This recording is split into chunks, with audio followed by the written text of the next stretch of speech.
I'm Vic Myers. Welcome to The Resistance. This is part 5 of my series on the Trump tax. I'm going to talk about the corporate giveaways at the heart of this new bill. It locks in the 2017 Trump tax cuts and makes them permanent. The 2017 law slashed corporate tax rates down from an already low 35% to just 21%. Now that tax cut has no end date. It cements the biggest cut for billionaires ever. They're not just ignoring our struggles, they're feasting off them. That's not an accident, that's a plan. It means more record profits for big business and more record deficits for the people. It raised CEO paychecks. It raised shareholder payouts. It raised the national debt. It didn't lower our bills, and it didn't raise our wages. It doesn't fix our problems. It rewards those who caused them. That's not an accident. That's a plan. And they want us to be thankful. They want us to believe this somehow helps our economy. But working families are still paying more for groceries and gas and rent. So where's our relief? Where's our reward? Do you know what a pass-through business is? It's a structure where the income goes right to the boss. They pay less tax on the gains than you or I ever would.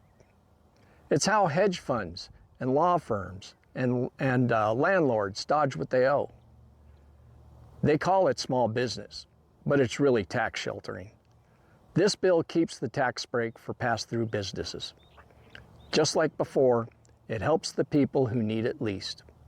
Workers didn't get that break. Farmers didn't get that break. Small shops didn't get that break. Because it isn't for the Main Street folks.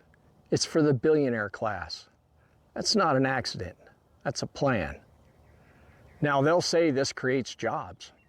But we've been hearing that for over 40 years. Every single time they cut taxes on the wealthy, on the rich, they say it'll trickle down. But we're still waiting. Our communities are still underfunded. Our schools are still overcrowded. Our bridges are still crumbling. And you know what's really twisted? Some folks keep voting for this. They vote for their own pain, but the system's not for them. It was built to keep them poor or grind them down until they are. These cuts were set to expire. This bill makes them permanent. So the rich keep all their gains and the rest of us pay the price. We're told to work harder, to stop complaining, to be grateful for crumbs while billionaires bake cakes with taxpayer dough. They took your voice, then gave you silence. They took your raise, then blamed your work ethic. They took your vote, then sold it to the highest bidder. This is a system designed to fail the American people. This is a system designed to fail democracy. Thanks for listening. Good day.